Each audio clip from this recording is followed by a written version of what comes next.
The cold wind howled outside Riverrune's stone walls as Robb Stark stared into the fire, his jaw tight and hands trembling. The room was quiet, save for the crackling of flames and the faint footsteps of grey wind pacing behind him. Across the chamber, Theon Greyjoy knelt in chains, his head lowered but eyes burning with shame. The once proud ward of Winterfell, now a prisoner of the man who had called him brother. "I should have you hanged," Robb said, his voice low, thick with anger. "You betrayed my family. You took Winterfell. You killed our people." Theon didn't flinch. He didn't defend himself. His lips were cracked. Blood still dried at the corner of his mouth from the beating he took on the way here. "I know," he whispered. "I don't ask you to spare me. Just don't let it be Roose Bolton who ends me." That name brought a flicker of something to Robb's eyes. Disgust, distrust. He'd started to see the cracks in Bolton's loyalty, but still, this Theon was a different wound. A wound that bled from both heart and pride. "You were my brother," Robb said. "My mother trusted you. I trusted you." "I never meant to kill them," Theon said suddenly, his voice breaking. "The boys, they weren't Bran and Rickon. I couldn't do it. I let them go. I lied, yes. I let the world think I killed them because I was too proud to admit I'd failed." Robb narrowed his eyes. "And yet you burned their bodies, and claimed it anyway. For what? The respect of your father." Theon's silence was answer enough. Outside, the wind slammed against the walls like a beast trying to break in. Robb stood, walked slowly to the prisoner, and stared down. Grey. Wind let out a low growl, pacing closer. "You should have died for what you did," Robb said, "but I'm tired of more blood. I've lost too many. Talisa reminds me every night how death changes people, and I wonder maybe mercy changes them too." Theon looked up, shocked. You won't kill me, no, but you won't be free either." Robb's voice was firm. "You'll ride with me, fight beside me, bleed for the North. You want redemption, earn it." Theon couldn't speak. He lowered his head again, and for the first time in years, tears ran freely down his face. "Thank you," he whispered. "I won't fail you again." Robb turned and walked back to the fire, hiding the conflict in his own expression. Catelyn would be furious. The Northern Lords would call him weak. But maybe, just maybe, this was the smarter war. Not just a war of swords, but of hearts. In the days that followed, rumors spread through the camp. Some were angry, others stunned. "The wolf has gone soft," they whispered. "He keeps the Kraken alive." But Robb didn't bend. He had a vision now, something bigger than vengeance. Theon was kept close, never unchained in the night, but treated not like a prisoner, more like a ghost, someone who had once mattered. He rode at the back of the war column, eyes cast down, enduring the glares of northern soldiers. Only Talisa, quiet and observant, dared speak to him. "You remind him of who he used to be," she said softly. "Not a king, just a boy with too many burdens." One night, as they camped by the river, Theon watched as Robb walked into the trees alone. Theon followed, carefully, and found him kneeling by the water, face tilted up to the stars. "You're not safe, you know," Robb said without turning. "You brought me back into your war. I accepted that risk." Robb looked over. "Do you still believe in your old gods?" "I don't know what I believe in," Theon admitted. "I thought I did. Now I feel like I've been serving ghosts." "My whole life," Robb nodded. "Then maybe it's time we start building something real." Their eyes met, not as king and traitor, not even as wolf and Kraken, but as two broken boys who once chased snowflakes through the halls of winter. But the North remembered. The North watched. And not everyone believed forgiveness was strength. The campfire's glow flickered across the trees as Robb Stark stood before his war council, arms crossed, jaw set. Lords Rickard, Karstark, and Greyjoy, umber-eyed Theon, Greyjoy with undisguised hatred.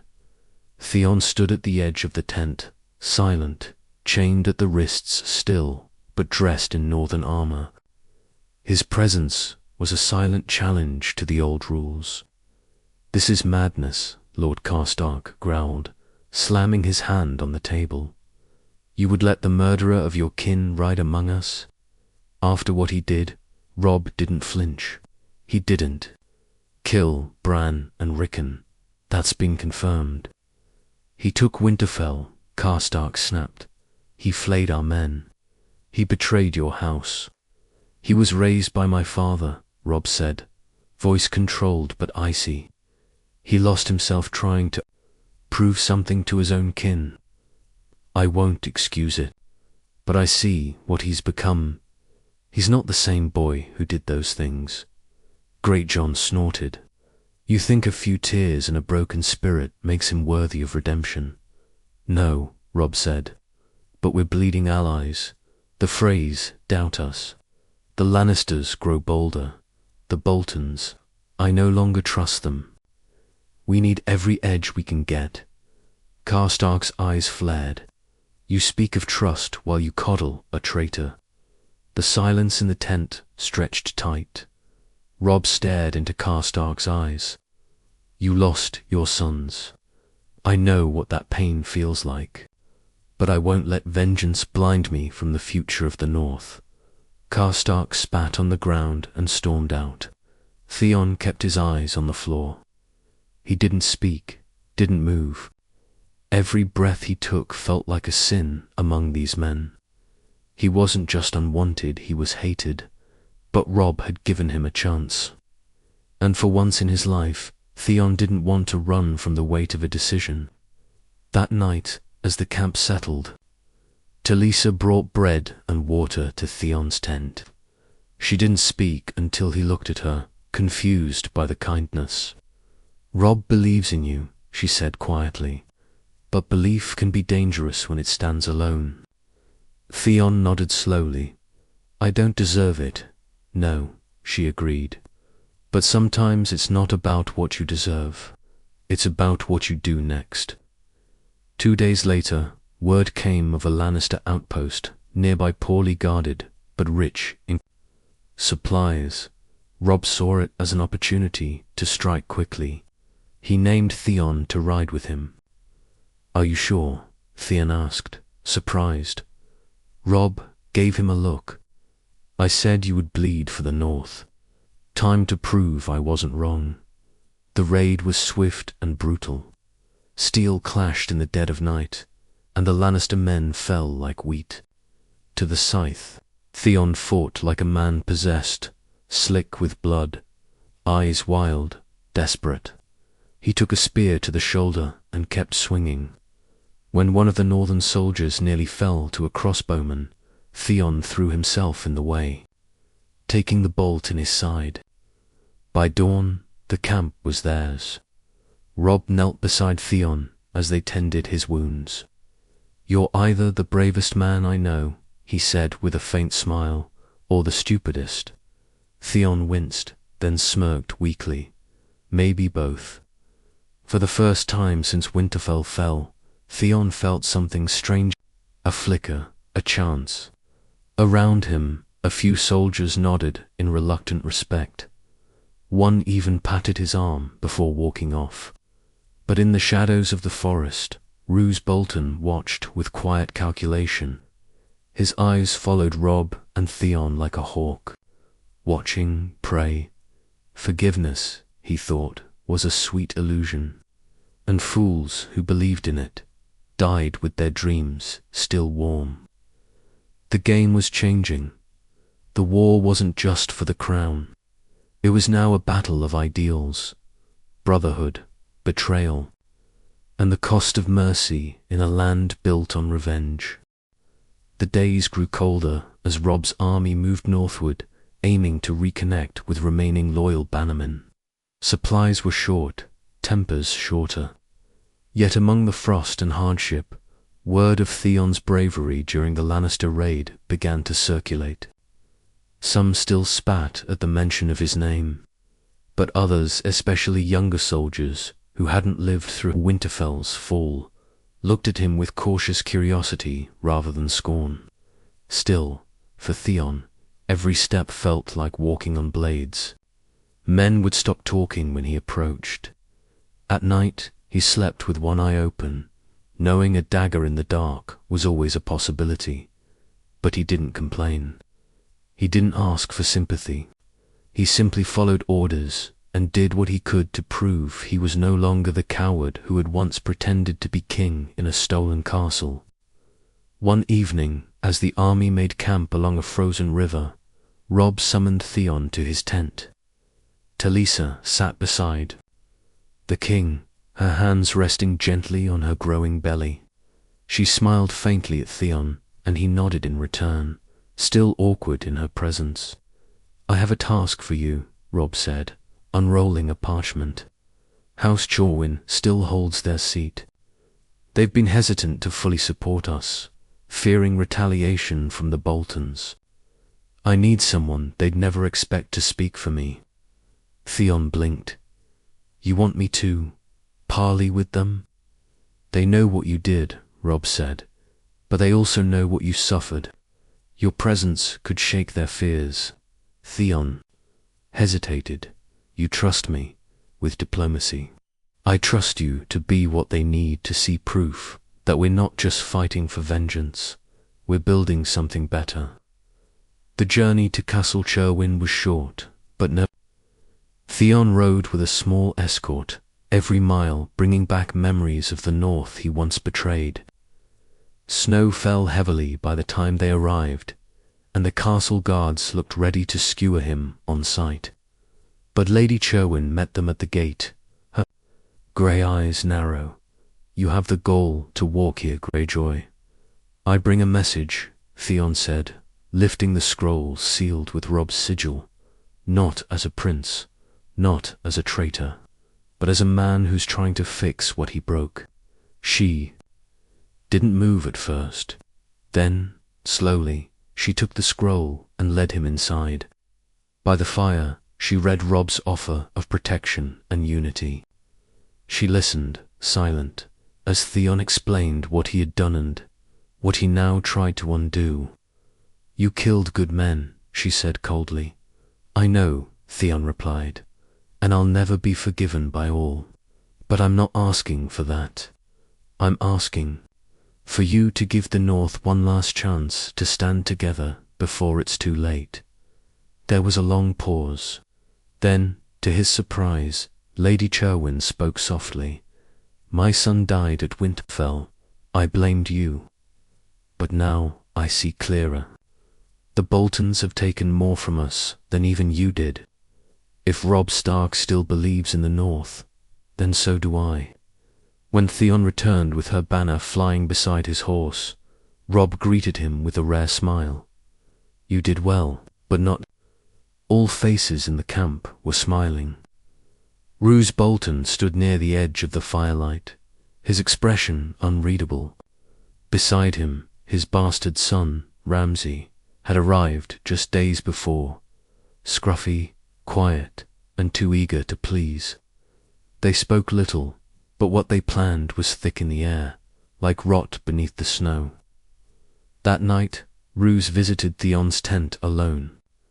"You've earned much favor, Greyjoy," he said smoothly, sitting without invitation. "But don't let it fool you. Wolves are wolves, and the North remembers." Theon stared at him.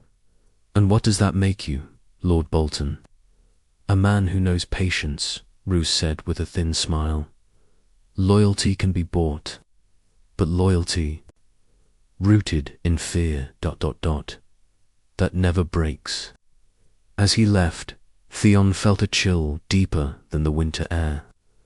and he began to wonder if forgiveness was only the first battle. The northern wind cut sharp across the encampment as whispers spread like wildfire. Robb Stark, the young wolf, had done the unthinkable heed, spared a traitor, earned a bannerman's allegiance with words instead of swords, and now sought to unify the North in ways not everyone understood or accepted. Some called it wisdom, others called it weakness, and Roose Bolton, ever the silent observer, fed on that division like a starving hound. Theon felt it before he saw it. The shift, the glances, the muttering behind his back. One night, as he passed the training grounds, a stone struck his shoulder. Then another. Soldiers turned away when he looked, but their contempt was no longer subtle. When he told Robb, the king only shook his head. "They need time. They need blood," Theon muttered. "And if it's not Lannister blood, it'll be mine." Robb was quiet for a moment. "You can leave, if it becomes too much." "No," Theon said immediately. "I said I'd stay. I meant it." That same night, Robb summoned his closest Lords Bolton, included for a strategy meeting. The Riverlands were faltering. The Freys were restless. The South pressed harder every day. Something had to change. "We need a decisive victory," Robb said, pointing to a map. "A strike that shows the North is not broken." Bolton's eyes were cold. "There's an opportunity. Harrenhal is lightly defended." "I could take my men." "No, Robb." Interrupted. "You stay here. I'll lead the assault. We march in 3 days. Bolton's mouth tightened. "As you wish, Your Grace." As the council dispersed, Bolton lingered just long enough to give Theon a look, one that said everything and nothing at once. Theon didn't trust him. He hadn't from the start. And that night, his instincts were proven right. The camp was asleep when the screaming began, tents ablaze, soldiers stabbed in their beds, horses spooked and running wild. Theon woke too. Chaos men shouting, steel clashing, blood spilling. He grabbed his sword and burst into the cold night, heart pounding. Then he saw them. Masked men, Bolton's own, but without sigils, slaughtering Robb's guards. Theon ran through smoke. In flame, he found Robb surrounded, fighting off attackers with grey wind tearing through enemies like a storm. Talisa screamed as a blade came too close, but then Theon was there, driving his sword into the man's back. He pulled her to safety behind a broken cart. "Go," he shouted. "Get her out." Robb didn't hesitate. Grey wind circled back, guiding Talisa into the woods. But Theon stayed. He fought beside Robb, shoulder to shoulder, like they had as boys sparring in Winterfell's courtyard. Blood soaked the snow. Their breath rose in clouds. By dawn, the ambush was over. Dozens dead, dozens more wounded. But Robb lived, Talisa lived, Theon lived, and Roose Bolton was gone. He had slipped away in the night, leaving behind the bodies of his men to take the blame. They burned the dead by evening. The camp was silent, mourning and furious. Robb stood before his army and spoke not as a king, but as a man robbed of trust. "This was not war," he said. "This was treachery. The Boltons have revealed themselves, and they will pay." But even as the army cheered, Theon stood alone, arms crossed, staring into the fire. "Forgiveness," he whispered, "is never free." The North was bleeding, and the real war had just begun. Snow blanketed the fields like a funeral shroud as Robb's army marched north. The betrayal by Roose Bolton had shaken the very foundation of Robb's rule. Trust was in short supply. Every man looked over his shoulder, unsure of friend or foe. And yet, at the heart of it all, Theon Greyjoy rode beside the king not as a prisoner or an outcast, but as a warrior reborn in fire and blood. The northern lords, bitter and bruised, had little choice but to accept it. After all, Theon had saved their king's life more than once, and even the most hardened soldiers respected a man who bled for his cause. They moved to Winterfell. It was time to take back what was lost. The fortress loomed in the distance, half-burned, scarred by its past. The Boltons had returned to the dread fort, consolidating power. But Winterfell remained a symbol, and Robb knew it had to be reclaimed if the North were to stand behind him again. The assault was swift. No great army waited behind the walls. A skeleton force left to hold the ground. Within a day, the dire wolf banners flew once more. Robb walked through the broken halls slowly, his hand running across stone, familiar yet foreign. Ghosts lingered. In every corner, his father's voice, his brother's laughter, his sister's footsteps, but they were gone. All of them scattered or dead. Only Theon remained, an ironic survivor of a shattered generation. "I never thought I'd see this place again," Theon said quietly, standing beside the great hearth. Robb looked at him. "You were never meant to hold it like that. You know that." Theon nodded. "I was trying to prove something. To a father who never loved me, to a name that was never mine." "You proved something else," Robb replied. "That some men can crawl from their grave and choose to be better. It should have been a victory. But news from the dread shattered any peace they found. Roose Bolton had declared himself Warden of the North, backed by House Frey and Lannister gold, and at his side stood a creature that was once a man, Ramsay Snow, cruel, twisted, unpredictable. He had flayed northern families to send a message. "You want to fix the North," Theon said, standing before Robb and his council. "Then we take Bolton's Head. I know that place. I can lead us through paths their scouts will miss. You think he won't expect that?" Lord Umber asked. "He'll expect Robb," Theon said. "Not me." Silence followed. Robb met his eyes. "Then lead us." And so, in the dead of winter, Robb Stark's final march began. They struck at night. The Dreadford's gates fell under a moonless sky, fire and steel raining down on Bolton's forces. Ramsay fought like a rabid beast, laughing even as he killed. He tried to flee. Theon chased him through blood-soaked snow, catching him by the kennels where his own dogs whimpered. "You should be dead," Ramsay hissed. Theon didn't answer. He drove his blade into Ramsay's gut and twisted, watching the madness fade from his eyes. Inside the halls, Robb faced Roose in a quiet room of stone. "I raised you," Robb said, "trusted you, and that was your mistake," Roose replied, cold and sure. "Mercy makes weak kings." "Then I'll die strong," Robb sedaned, slit Roose. Bolton's throat himself by dawn. The dread fort burned. The war was over, but the wounds would take generations to heal.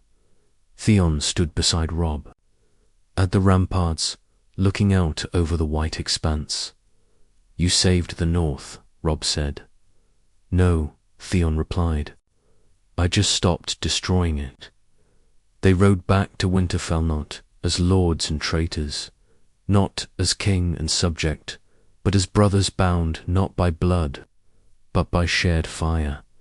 And though the snows of winter never ceased, something warm stirred. In the North again a fragile hope, born from ruin, stitched with regret, but it was real, and this time they would fight to keep it.